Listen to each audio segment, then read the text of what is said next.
দেখুন, অনেকের কাছে যেটা 14ই ফেব্রুয়ারি ভালোবাসার দিন, আমাদের কাছে সেটা পুলওয়ামা হত্যাকাণ্ডের দিন। শহীদদের আমরা অনেক বেশি স্মরণ করি, আমরা দেশদ্রোহীর মতো। এতক্ষণ আমি ডিস্টার্ব করিনি ভাই, একটু ভদ্রলোকের চুক্তি মেনটেন করো। আমার বক্তব্য হচ্ছে, আমি জানি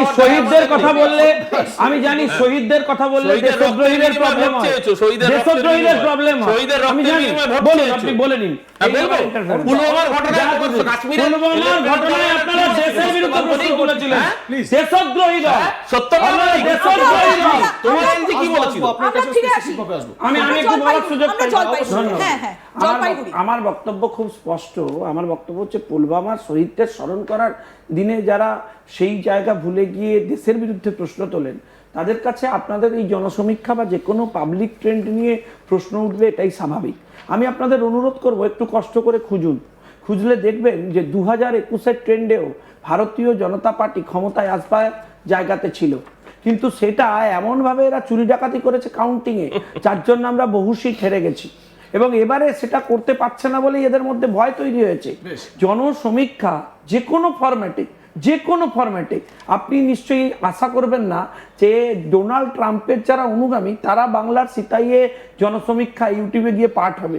তারাই পাঠ হবে যারা এখানকার জনসমীক্ষা নিয়ে ইন্টারেস্টেড, তারাই সোশ্যাল মিডিয়ায় ইন্টারেস্ট নিয়েছেন, তারাই এখানে এসে তার ভিউজ রিফ্লেক্ট করেছেন। সেই রিফ্লেকশনের পরিমাণ আপস এন্ড ডাউনস করতে পারে, কিছুটা কম বেশি হতে পারে, বাট বেসিক ট্রেন্ড বোঝা যাচ্ছে যে জনসুনামি আসতে চলেছে বিজেপির ওপরে মানুষের। যদি আমি এটা ধরে নিই যে সোশ্যাল মিডিয়ায় বিজেপি অনেক বেশি অ্যাক্টিভ, মানে এখানে তার মানে তো তৃণমূলের থেকে বিজেপি একটু এগিয়ে গেল সোশ্যাল মিডিয়াতে।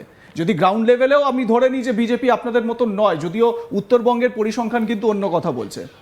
আপনি একটা নতুন সমীক্ষা করুন। আমি আপনাকে বলছি, আমরা লাইভে থাকার মধ্যে আপনি 1 ঘন্টার মধ্যে একটা সমীক্ষা করুন যে আজ তাক বাংলা নামে একটা কনস্টিটিউয়েন্সি তৈরি করুক। সেই কনস্টিটিউয়েন্সিতে তৃণমূল, বিজেপি, সিপিএম এর মধ্যে ভোট চান, দেখুন তাতেও ফেক ইয়েতে কারা যেতে। আমি আপনাকে চ্যালেঞ্জ করে আমি আপনাকে চ্যালেঞ্জ করে বলছি, এই জন্য যারা সোশ্যাল মিডিয়ার ভরসায় বেঁচে রাজনীতি করে, তৃণমূল কংগ্রেস মাঠে ময়দানে রাজনীতিটা করে, বিজেপি সোশ্যাল মিডিয়া রাজনীতিটা করে, তাই ওদের সোশ্যাল মিডিয়ায় রেজাল্টটাই আসবে। আমি তো প্রথমেই আপনাদের চ্যালেঞ্জ করেছি যে একটা আসন দেখান যেখানে বিজেপি ব্যতি রেখে, আমাদেরও বলতে হবে না সিপিএম জিতেছে, কংগ্রেস জিতেছে, তৃণমূল জিতেছে, বিজেপি ব্যতি রেখে অন্য পার্টি জিতেছে, মানে 152টা। কিন্তু আপনার কি মনে হয় যে আপনি যে যতগুলো দেখালেন এখন অবধি প্রায় গোটা 50-60টা বিধানসভা দেখিয়েছেন, তার মানে 50-60টা এবারে না, মানে আমার কথা হচ্ছে গিয়ে আপনি জল শুনে নিন, কুচবিহারের 9টা দেখিয়েছেন, আলিপুরদুয়ারের 5টা দেখিয়েছেন, জলপাইগুড়ির 7টা দেখিয়েছেন, 25টার মধ্যে আপনার কি মনে হয় তৃণমূল একটাও জিতবে না আপনার সমীক্ষা অনুযায়ী? এটা তো আমার সমীক্ষা নয়, তাহলে পুরোটাই যদি মাসির যদি গোপ গজাতো তবে মাসি মেশো হতো। আমি বলছি মাসির গোপ গজাবে না, মাসিও মেশো হবে না। ভার্চুয়াল মিডিয়ার সমীক্ষা বিজেপি খুশি হতে পারে, আজ তাকের ভিউ বাড়তে পারে, কারণ সোশ্যাল মিডিয়াতেই বিজেপি রয়েছে।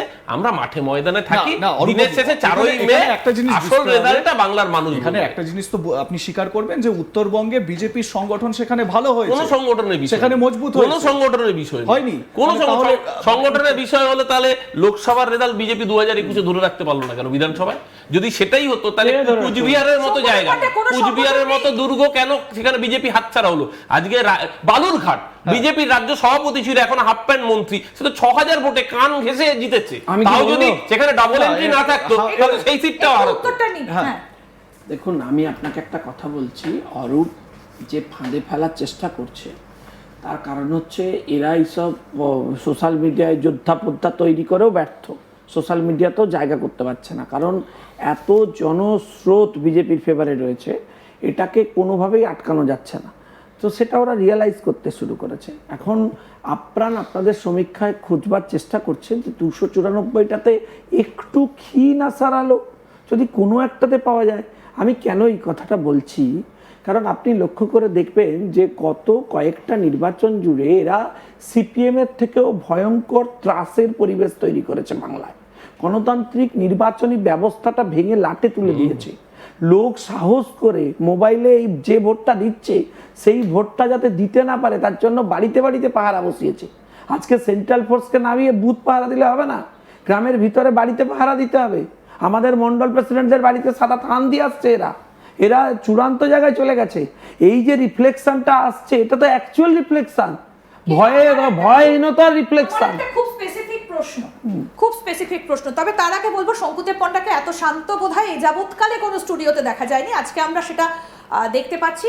একটা খুব স্পেসিফিক প্রশ্ন, 2021-এর পর থেকে এতগুলো ইস্যু ছিল রাজ্যে, রেশন দুর্নীতি ছিল, শিক্ষা দুর্নীতি ছিল, এতজন এসএসসি পরীক্ষার্থী রাস্তায় এতদিন ধরে বসেছিলেন, বিকাশ ভবনের সামনে এত ভিড়, আরজিকর কাণ্ড, অতি সম্প্রতি গত সপ্তাহের মোথাবাড়ির ঘটনা, ইলেকশন কমিশন দখল করে নিয়েছে এই মুহূর্তে গোটা রাজ্যের আইন শৃঙ্খলা পরিস্থিতি, সিআরপিএফ নেমে গেছে, সবটা ইলেকশন কমিশনের আন্ডারে।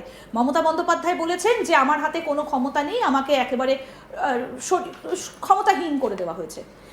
এতগুলো ঘটনা আপনারা কি একটাকেও কাজে লাগাতে পেরেছেন? যখন মমতা বন্দ্যোপাধ্যায় বিরোধী দলনেত্রী হিসেবে সিঙ্গুর নন্দীগ্রাম যেভাবে আন্দোলন করেছেন, আপনারা কি পেরেছেন সেইভাবে আন্দোলন করে তুলতে? দেখুন, আপনারা এক্সপেক্ট করেন যে মমতা বন্দ্যোপাধ্যায়ের মতো রাস্তা ঘিরে বসে থাকতে হবে? আজকে সিঙ্গুরের মতো একটা শিল্পনগরী, শিল্প প্রতিষ্ঠার জায়গা তাকে শ্মশান বানিয়ে দিতে হবে এবং 74-75টা বাংলা বন্ধ ডাকতে হবে? এই ধরনের আন্দোলন যদি আপনাদের কাছে কনস্ট্রাকটিভ আন্দোলন হয়, ভারতীয় জনতা পার্টি মনে করে না যে এগুলো ভারতীয় জনতা পার্টির জন্য কনস্ট্রাকটিভ বিরোধিতা। কনস্ট্রাকটিভ বিরোধিতা মানে আপনি পুরো ব্যবস্থার মধ্যে পার্ট হবেন এবং সেখানে গিয়ে সরকারের যেগুলো ভুল সেগুলো ধরবেন এবং অ্যাসিস্ট করবেন যাতে উন্নয়নের কাজে সরকারকে সাহায্য করা যায়। আমি আজ প্রশ্ন রাখতে চাই আপনাদের কাছে যে আপনারা লক্ষ্য করে দেখবেন যেখানে যেখানে ভারতীয় জনতা পার্টির রিপ্রেজেন্টেটিভরা জিতেছে সেই সমস্ত জায়গায় এমপি এমএলএদের রাজ্যের কোনো উন্নয়নের মিটিংয়ে ডাকা হয় না, তাদের সামিল করা হয় না। অথচ লক্ষ্য করে দেখবেন কেন্দ্রীয় সরকারের যে কোনো প্রকল্পে রাজ্যের মুখ্যমন্ত্রী থেকে শুরু করে সেখানকার এমএলএ এমপিদের, প্রধানমন্ত্রী বা যে কেউ এখানে উদ্বোধনে আসুন না কেন, কাজে আসুন না কেন, তাদেরকে প্রোটোকল মেনে ডাকেন এবং তাদের সাথে আলোচনা করেন। দেখুন, রাজ্যের উন্নয়নের স্বার্থে ভারতীয় জনতা পার্টি বিরোধী দল হিসেবে কনস্ট্রাকটিভ অ্যাপ্রোচে অপারেট করেছে। কিন্তু আজকে একটা কথা আপনাকে বলতে চাই, এই যতগুলো ইস্যু আপনি বলছেন না, এই সমস্ত ইস্যু আর ইস্যু নেই, এখন একটা কনক্লুসিভ ইস্যু তৈরি হয়ে গেছে। সেই কনক্লুসিভ ইস্যুটা কি? লোকে সিদ্ধান্তমূলক একটা ইস্যুতে এসেছে। কি সেই ইস্যুটা? হচ্ছে হয় মমতা নয় মমতা, হয় মমতা থাকবেন নয় উনি যাবেন। এইটা এবারে নির্বাচনের মূল ইস্যু। তৃণমূল কংগ্রেস যাক, এটা সবার আগে মানুষ চায়। সেটা তো আমি একটু শঙ্কুদাকে এটাও ধরিয়ে দিই, আপনি বললেন যে এই রাস্তায় বসে আন্দোলন করা বিজেপির, আমরা নিশ্চয়ই এক সেকেন্ড মিসকোট করা যাবে না, মিসকোট করা যাবে। আপনি কি বলবেন আমি জানি, মিসকোট করা যাবে না। আমার বক্তব্য খুব স্পষ্ট। আমরা রাস্তায় বসে আন্দোলন করার একাধিক উদাহরণ দেবো। আমাদের কর্মীদের গ্রেপ্তার, এক সেকেন্ড, আমাদের কর্মীদের গ্রেপ্তার হওয়ার একাধিক আন্দোলন দেবো। আমাদের বহু কর্মী জেলের মধ্যে মারা গেছেন। আমাদের টার্গেটেড কর্মীদেরকে অ্যারেস্ট করে নিয়ে গিয়ে জেলের ভেতর আটকে রাখা হয়েছে। এখনো পর্যন্ত প্রায় 400 জন কর্মী আমাদের খুন হয়ে গেছেন। আপনি কি বলছেন?